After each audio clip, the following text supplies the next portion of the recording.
அந்தந்த நிலம் என்று வந்தால் அவன் அந்த மண்ணுக்கு மக்களுக்கும் நிற்பான். கேரளாவில் காங்கிரஸ் அப்படித்தான், கேரளாவில் கம்யூனிஸ்டும் அப்படித்தான். இப்போது கேரளாவை காங்கிரஸ் ஆளுகிறது. நாளை முல்லை பெரியார் என்று வந்தான் அவன் கேரள கட்சியாக மாறிவிடுவான். அப்ப எங்க இந்தியா இருக்குது, எங்க இறையாண்மை இருக்குது, எங்க தேச ஒருமைப்பாடு இருக்குது? இல்லை. உன்னை என்ன எப்படி பார்க்குறான்? தண்ணியை திறக்கிறான்னா கழிவு நீரை திறக்கிறானா? ஆலை கழிவை தேக்கி வச்சு மொத்தமா திறக்கிறான். அப்ப நம்முடைய நதியை, நம்முடைய நிலத்தை என்ன செய்யறான்? காவாய், கழிவு நீர் ஓடுகிற கால்வாயா கருதுறான். ஒரு 2 ஆள் உயரத்துக்கு நுரையா வரும். ஆலைகளில் அந்த கழிவை தேக்கி வச்சு, சாய கழிவை தேக்கி வச்சு சரியாக தண்ணியை திறக்கிறவோ திறந்து விட்டுருவான். எப்படியோ நாசமா போகட்டும் தமிழ்நாடு. அப்போ அவனுடைய கழிவு நீர் வடிகிற கால்வாய் நீ.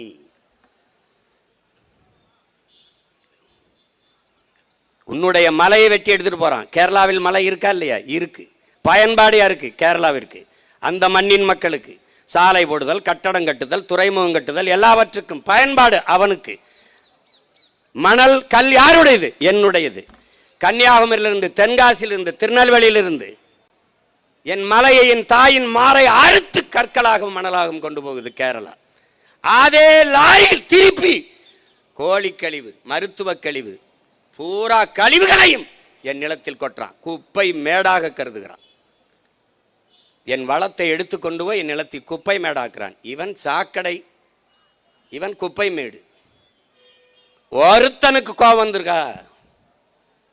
கேரள முதல்வர் கடிதம் எழுதுகிறார், என் உடன் பிறந்தானே, இங்கே கட்டுமான பணிகள் பாதிக்கப்படுகிறது, மணல் தேவை, கற்கள் தேவை அதிகப்படுகிறது, அதனால் தடையின்றி தமிழ்நாட்டிலிருந்து அதை அனுப்புவதற்கு ஏற்பாடு செய்யுங்கள் என்று. யாருக்கு? இவருக்கு தான். உங்கள் நாட்டில், உங்கள் மாநிலத்தில் மலைகள் இருக்கிறதா இல்லையா? இருக்கிறது. ஏன் வெட்டவில்லை? ஏன் ஏன் ஏன் வெட்டல?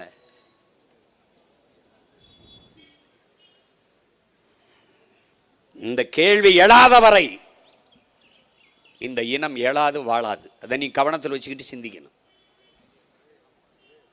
நீ இன்னைக்கு மேகதாற்றில் அணையை கட்டியே தீர்வேன் என்று சொல்கிற சிவகுமார் யாரு? காங்கிரஸ்.